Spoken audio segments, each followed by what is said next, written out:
Hello, everybody, Hey there, and guys. welcome to another episode of Take 47. Very special episode, if I'm not mistaken. It is a very special episode. This is when we decide the finite list, the big five, greatest movies of all time. Big Daddy, big. It's gonna be a doozy. However, before we jump into the topic at hand that we have been kind of building up to, the grand finale, something absolutely shocking happened a couple days ago. Yeah. There's- We're not really sure how to bring this up in the best way possible, so I'm just gonna come out and say it. But Chadwick Boseman, Yes. what a legend. Yeah, Chadwick Boseman, for those of you who have been seemingly living under a rock, passed away to stage 4 colon cancer. Which was not news to him. No, it was not news to it just came out of the blue. Everyone was incredibly shocked. Shocked to learn that apparently he'd been living with it for a couple of years. Yeah, since Enough for it to progress. Like, Yeah. What I remember reading was that he found out he had colon cancer at stage 3, lived with it for like 4 years until it got to stage 4, Yeah. and then unfortunately recently passed. yeah, it's Not only shocking, but just heartbreaking. it is. It's absolutely heartbreaking. I mean, he's been in so many movies, and he's always been a fantastic actor. But he's also, since he donned the mantle of Black Panther, he was inspirational for a lot of people. And like Black Panther became easily one of the most recognizable superheroes to date because of Boseman's performance. Yeah. And it's really, really heartbreaking that we will unfortunately never get to see that performance again. Right, Marvel can replace him, they can make a new Black Panther, and it just won't. I don't care who they cast, they can't hold a stick up to what he did. I don't even want them to recast it. I want them to just... That's how I've been feeling, too. I want them to just retire the character. I don't know, because, I know the sequel was supposed to come out and all that, and, I don't know. I'd rather have no Black Panther than have Boseman be replaced. No actor is going to want to go into Boseman's costume anyway. Right. How could you possibly fill those shoes? Absolutely. You're going to have you're going to be like, "Whoa, hang on. This isn't my costume. This isn't my character." And it's unfortunate that we even have to have that conversation in the first place. But yeah, just an absolute shock to Marvel fans and just everyone in the entertainment industry. And so from all of us here at TGB, thank you, Chadwick Boseman. Thank you, Mr. Boseman, for making one of my favorite superheroes that I didn't even know of until you played him in Civil War. That's true for me too. Yeah. I didn't know who the Black Panther was. I was like, I don't know who he is, but I like him. And from here on out, I will always love him. But anyway, that sad note aside, Gotta keep moving forward. of course, show must go on. So let us jump into our topic at hand. Yep. So what we decided was, since each of us, since we both had a list of our top 10 movies, we were going to make our own ultimate 5 and then discuss between the 10 movies that we picked total, which 5 movies will be on this big, massive list. But the only thing is we both have to agree on that movie choice. Right. We can't just have one movie because one of us thinks it's cool. It's gotta be both of us thinking Precisely. it's cool. Precisely. So, without further ado, let us jump into it. So, I'll just go and say, I'll say my picks, and then you just jump into yours, and then we will discuss. And then we'll deliberate. All right. So, for my 5, and this is in a particular order. So from worst to best, it would go Rear Window, Rear Window, The Thing, in the number 4 spot. Number 3 would be Grand Budapest Hotel. Number 2 would be Jaws, and number 1 would be Lord of the Rings. Those are my 5. So, okay. So what are your 5, Cole? My 5. 1. The Godfather. 2. The Lighthouse. 3. Groundhog Day. 4. Thor Ragnarok. And 5. The Thing. So it looks like we've already agreed that the Thing is on the list. Yeah, the Thing's on the list. The Thing's on the list. That's just for sure. Do we want to make that one number 5? Because it was quote unquote low on my list as well. So and it was So okay, the Thing. Right, so number right 5 now is number 5. Number 5 will be The Thing. That is a very, very easy pick. Fantastic movie. If you haven't seen it, see it, because it is still one of the greatest horror movies of all time, and I will fight anyone who says otherwise. As will I. So I guess now the real argument comes. Yeah, because we don't agree with our other 4. Yeah. So, your number 1 was Lord of the Rings. Yes, my number 1 is Lord of the Rings. I still stand by the fact that, as you basically stated last episode, Lord of the Rings, what was it? What did you say? Lord of the Rings walked so Marvel could run, or something like that. I think I did say that. Was that something you said? Just like the quintessential cast of characters and like the ultimate storytelling. Yeah, because the third one having all of these, because the first one had the original Fellowship characters, and the second one starts introducing all the extended, all the people dealing with Sauron. Yeah. And then the third one is all of that combined, and the last hour and a half is nothing but battles and very touching moments, and it also has the meme being the movie never ends in the third one, how it has how it's and you can fade to black and end here. Nope, we're still okay. It's still a movie. Nope, we're still going. And that's the ending. Nope, that's not the ending. Is this one the ending? Nope. All right. I really have to pee. Is this the ending? Yes, it is. Woo! Yeah! And like I stated, you feel just as excited as Frodo and Sam do when they throw the ring into the fires of Mount Doom. Spoiler alert, as if you didn't, know that already. If you didn't know that already, what are you doing? Exactly. Go read a book. So yes, that is personally my number 1 pick. It really is. It has stood the test of time. It's swept the Oscars. And I can still watch it every. This is interesting to me because we both picked an epic trilogy as our top. Yes, because you picked The Godfather. I picked The Godfather. Now, sure, I'm not specifically. Let me rephrase. My specific pick was for Godfather number 1. Mm-hmm. Yours was the Lord of the Rings saga, which we both agreed counts as one story. Basically, yeah. The Godfather you can watch alone. The Godfather you can watch alone, and that's why I'm stopping it with just number 1, Godfather the First. But I still think that it's, head-to-head epic movies. Because there aren't a lot of great epic movies. No. Right? I mean, there's the Godfather trilogy, which stands in time. There's the Lord of the Rings trilogy, which stands in time. And now there's the Marvel universe, which has just made itself a presence in our world, and what else rivals those huge epic movies? Not much else. No, I mean, I'd honestly even argue that Marvel, don't kill me, Marvel fans, is because I still love Marvel too, but they're not on the same tier. I don't even think they hold a candle to Lord of the Rings and The Godfather. See, now your pick is interesting though, because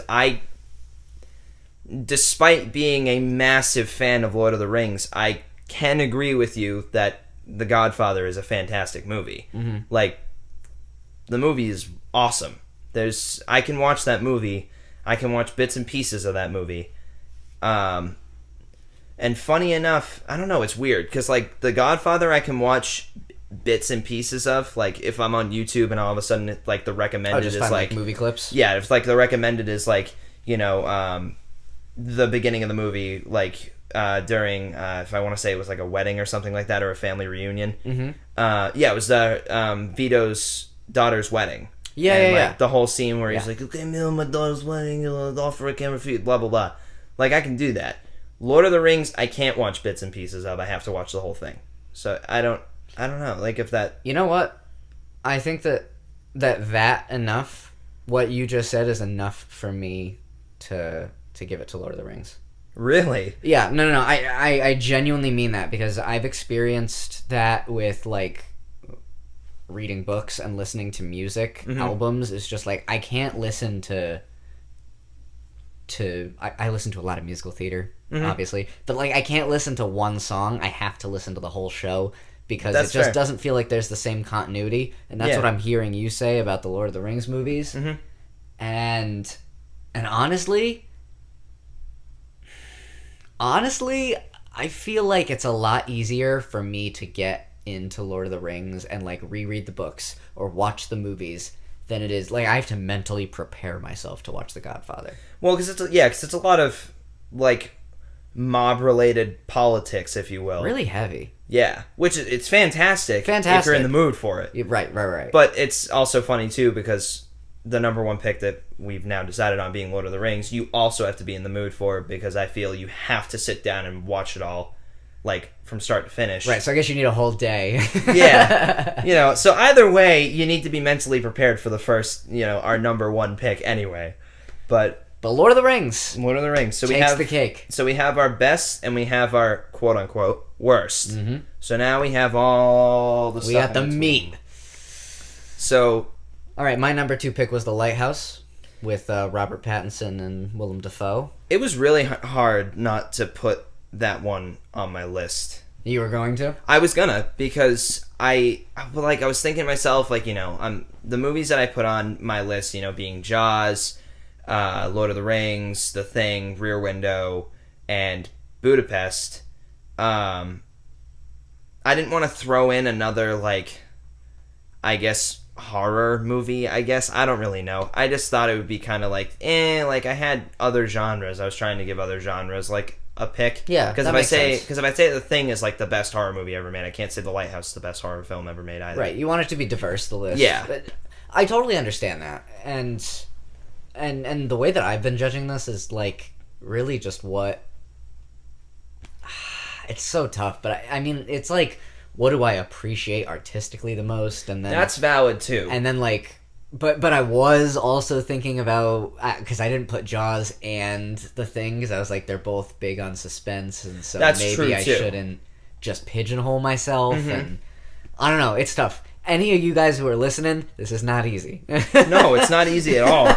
Absolutely not. I mean, I agree with your pick being The Lighthouse, honestly, because it really is such a good, tense film that, like, you're still kind of sort of confused the whole time, but you're not disconnected from it. Yeah. I guess that's the best way to explain it. It's confusing, but you're not too confused, I guess. It's still very new. Yes. To where you can say that it's one of the greatest movies of all time. That's true. I personally think, but let me just say that this movie blew me away so much that I just had to keep talking about it. Yeah. Really, like, it just... I hadn't seen a movie much like this in such a long time. It was such a breath of fresh air watching it. It is. I think it just reminded me of movies... Like a genre of movie that I think is really amazing and underappreciated. I agree. I absolutely agree. Because very few movies, like, get, like, a physical or emotional reaction from me. Mm-hmm. That's not to say they're bad, but, like, if a movie can make me go as far as to go, what? Or get chills, or sit there with, like, glued to the screen. They're really doing their job. You won. Yeah. Like, yeah. That's it. You did it. And The Lighthouse was that. So, I mean, if that's your pick for number 2, I am inclined to agree. What was your pick for number 2, though? My number 2 was Jaws. And your number 2 is Jaws. And that's also... Jaws was a more influential movie. That is true. That's only because it's had the time to be an influential It's had the movie. time, and its backstory is also like how it was made, or the behind the scenes is also just as infamous as the movie. The tension between Robert Shaw and Richard Dreyfuss on set, because Richard Dreyfuss was the young actor, and Robert Shaw was the old thespian and all that stuff, and he's sitting here like, you don't know anything, you're stupid, you're young, and he's sitting there. It's quite literally the tension that their characters share in the movie. It was basically a real life thing. And I don't know, just all the stuff that you find out like behind it, like when they were filming and a real shooting star flew by, and like how the whole reason the shark didn't work was actually the main reason why the movie was as good as it was, because of all the suspense. And The Lighthouse has so many of those moments too. That's true. They did have a storm hit their set while they were filming. Their set, which was the island. Yeah, like they literally, everything was real. The only part that they manipulated was when they were in the lighthouse, house or whatever, and the water crashed through the window and like everything started getting flooded. That was movie stuff. Everything else wasn't. The waves, Robert Pattinson wading through water, when he was having that nightmare, all of that was real. And so both of them do share a very interesting behind the scenes story. Now the only question is, which one could we throw on this list? I'm fine with putting The Lighthouse on there, but I don't think I am, though. I don't think that The Lighthouse has... Oh, gosh! Right? My support for The Lighthouse is unwavering. I love that movie, and I will support it until the day that I die. But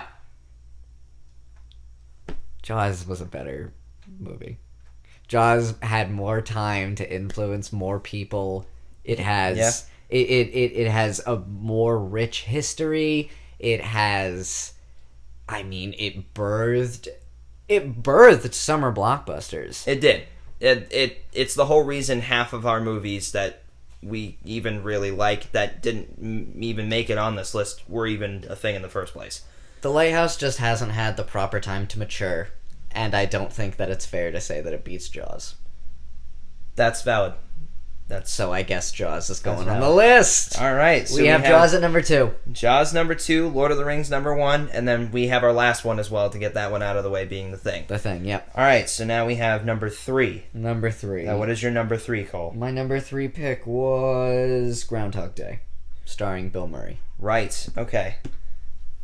Your number 3 pick was? My number 3 pick was, Budapest Hotel. Son of a gun. Yep. Two comedies. Both have Bill Murray in them. Both have Bill Murray. Both are very funny, and both are very good. Okay, well, I'm not gonna... I don't want to just, regurgitate all the same information about Groundhog Day that I said last time on our second episode, or maybe it was the first, I don't quite remember. But I love Groundhog Day because it's the perfect blend of tragedy and comedy, I think, and that came out of the real conflict between the director of the movie and Bill Murray, who each had different views. Bill Murray thinking it's a very serious drama, and the director wanting it to be a slapstick comedy, and they had to meet somewhere in between. And the moments of just wholesome acting that came out of that is enough to sell that movie to me 100 times over. Mm-hmm. However, at the same time, Budapest is also tragedy and comedy because it is supposed to depict how colorful Europe was before Nazi occupation, and then towards the end of the movie, the color starts fading, the dollhouse effect fades away, and it becomes a depressing blob, and the main character is alone, and everyone he knew that we watched is dead and gone. Yeah. So that I love how each time we're putting some real head-to-head action here. Yeah. I mean, because both of them I mean, granted, Groundhog Day is, if we were to throw in the sake of the whole, like, the age argument, is a lot older than Budapest. Budapest is only, like, 4... Or no, if I remember correctly, it's like 6 years old. 6 years old. Whereas Groundhog Day came out in, I don't remember the exact year, you probably do. 80s though, right? I definitely think it's 80s. I'm pretty sure it's 80s.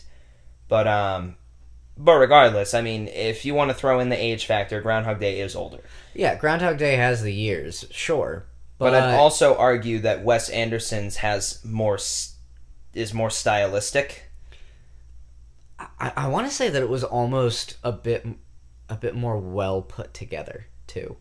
That's fair. You know, because like Groundhog Day has the concept, but it's not like it has the meat, the filler. You know, it's Grand Budapest Hotel takes a real life place, scenario, culture. Like, we know what will happen, and it's telling us what is happening with all those tensions brewing. Right. Whereas Groundhog Day is just like, oh yeah, a guy goes to Pennsylvania. Yeah. It's a much simpler plot. And like, yeah, simplicity can be great when it's used right, and I think the Groundhog Day does use it right, but it just feels like Wes Anderson put more thought into what went into his movie. That's fair. I mean, do you agree with that? You know what? It feels more meticulous. Budapest Hotel feels more meticulous. It feels a lot more like everything genuinely has a meaning to it, whereas the main focal point of Groundhog Day is like, to be fair, it is the same way, sort of, where certain things do have meaning. For example, the radio with that annoying song that like, shows up every time he wakes up. You know, that's a key thing. And when he sees Ned or Ed or Ned, when he decks in the face. You know, when he sees him or he sees the homeless dude and stuff like that, those are key moments. But those are more like plot points rather than like Budapest Hotel having like small meticulous things that do it's because Groundhog do have meaning. Yeah. Yes. I completely agree. Groundhog Day has it's like it focuses purely on Bill Murray's character arc. Yes, and like Budapest Hotel has like a bunch that it's not even obvious about. Like, you as the audience member need to keep track of what's happening to get the things sometimes. Yeah, you have Zero, Gustav, Adrian Brody's character, Jeff Goldblum, Willem Dafoe following around Adrian Brody, all the concierges of the fancy hotels, Bill Murray, and a handful of other cameos. The murder of I always forget her name, but basically the whole point of the movie. It's like the Countess or whatever. Yeah, because Gustav is framed for it. Yes. And then Zero's wife, or lady love at the time. And then you have the prison, where all the prisoners that Gustav was trying to break out with have little character arcs as well, and they kind of have their own little thing as well.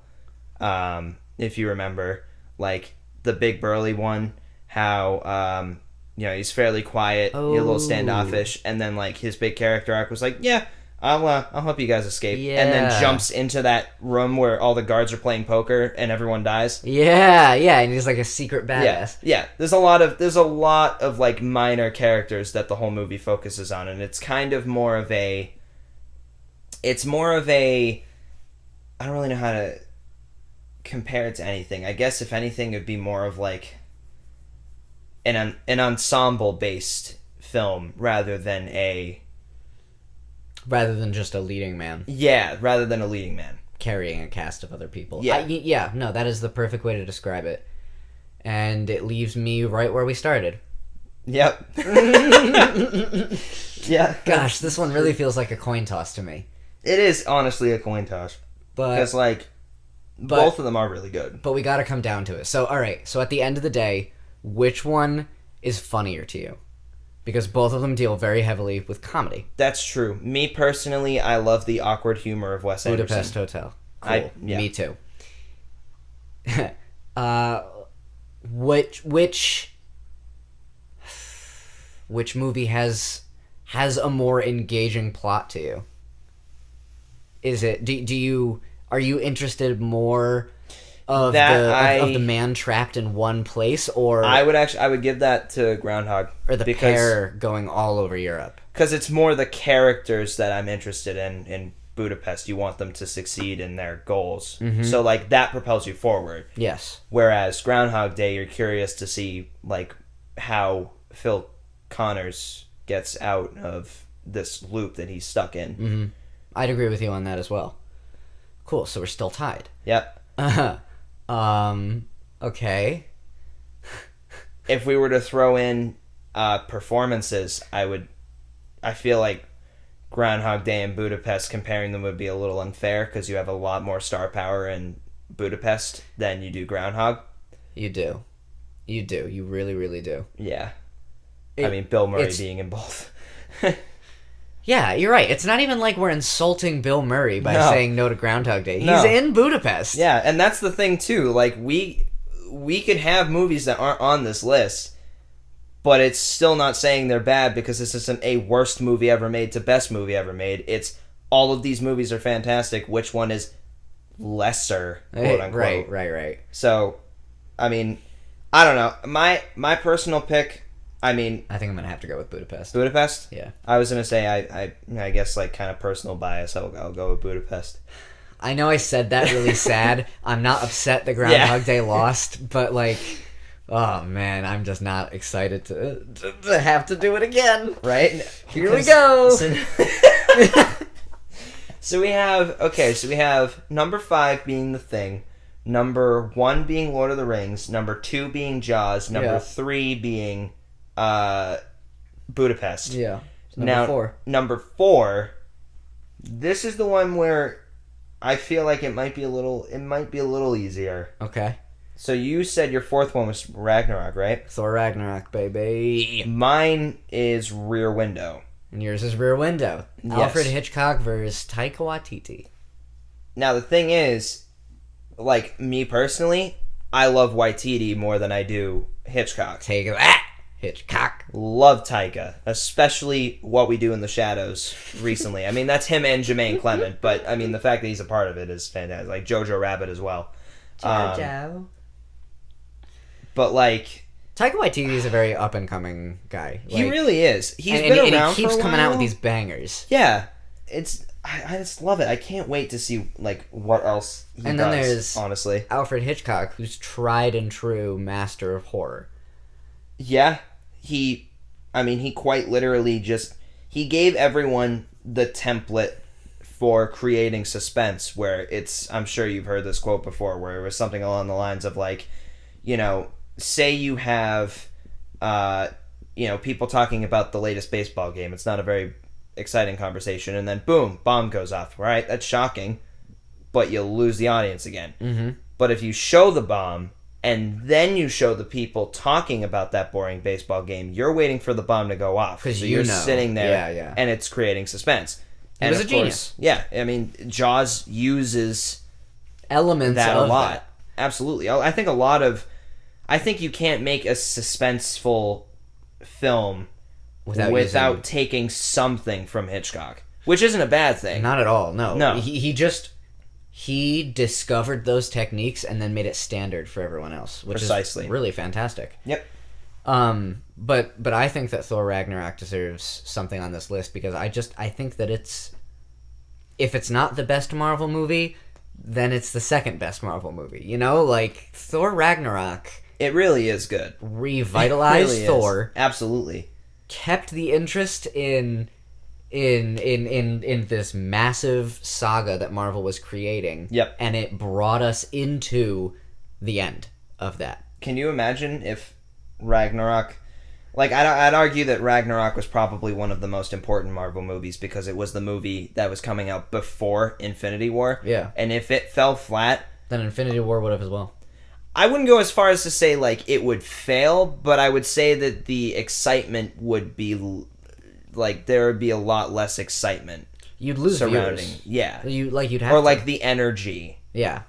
if anything. There wouldn't be as much trust in the movie. Yeah, exactly. It's kind of like okay, that was terrible. Next.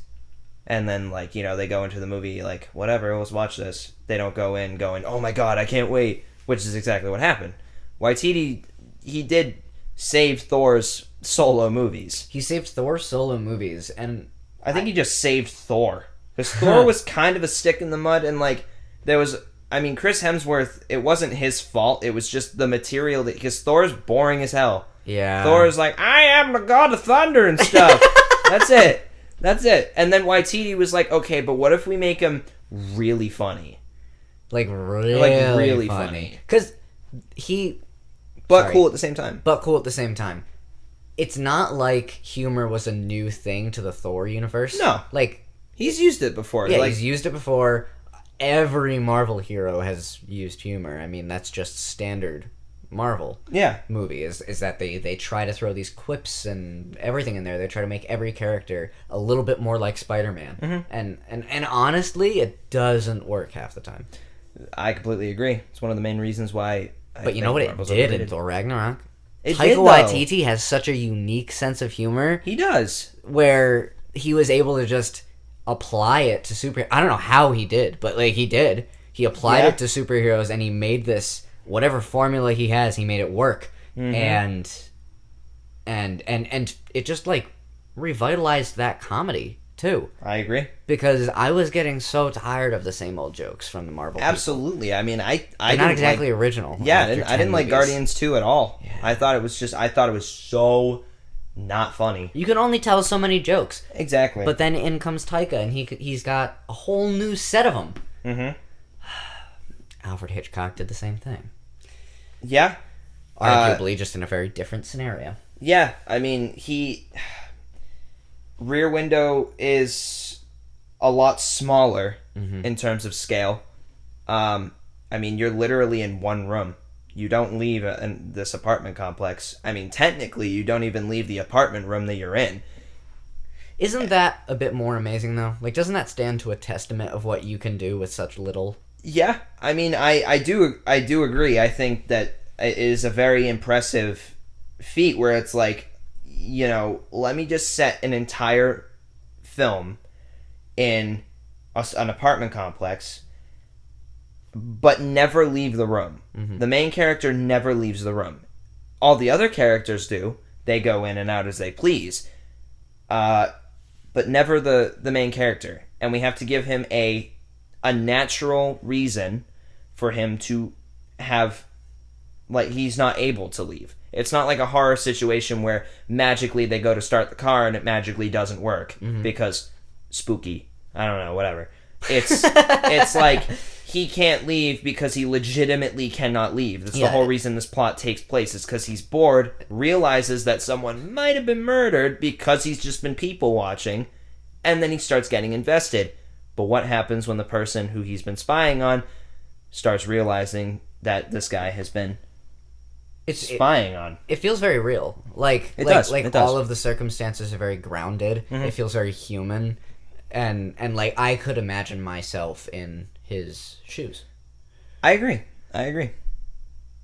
However, I don't think that is a movie for everyone, unlike Thor Ragnarok. That's actually really funny, because I'd honestly argue that Ragnarok isn't for everyone. You don't think? I think that anyone could pick that movie up, watch it, and find something. What's funny is I actually know people who hate Ragnarok. You're kidding. Genuinely serious. Dude. I live with one of them. Alright, hold on a second. I'm about to throw hands in this home. Yeah, my mom does not like Thor Ragnarok. Not like Thor? Nope, does not like Thor Ragnarok at all. We watched it, I watched it with her, because we both haven't seen it. If you know, what doesn't she like about it? She didn't like the humor. She didn't like the humor. Which is funny to me. Maybe it's, I wonder if that's a generational thing, right? It might be. Because at the same time, someone might see Rear Window and think it's completely boring. Yeah. Whereas nowadays, it would be like, oh, like, Thor Ragnarok is so fun and wild. And then you watch Rear Window, and like I said, you know, our generation is usually like, this is mad boring. Can something happen? Meanwhile, you know, like, someone like me or you would be sitting there like, glued to the screen because you're like, all right, what's gonna happen? What's gonna happen? How's he gonna get out of this? Oh my god! Get out of there! Get out of there! Like, I don't know. They're two completely different movies. Both of them are made by incredibly talented creators. Both are unique in their own right. So this one is definitely the toughest one because. And you said it was gonna be easy. Right. That's a good point. Yeah, I did. I guess I have a question for you though, because what? Because I can live with knowing that some people don't think that Thor Ragnarok is one of the best movies ever. That's fine. I can hold that opinion to myself. But what makes Rear Window the best Hitchcock movie? Because I know for a fact so many people would just say it's Psycho. So many people would say it's Psycho because it's the whole like false protagonist thing.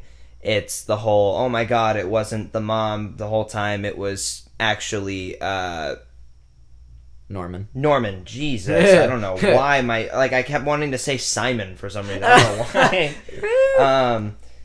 Yes, I know a lot of people think Psycho is the best one. I just appreciate the scale.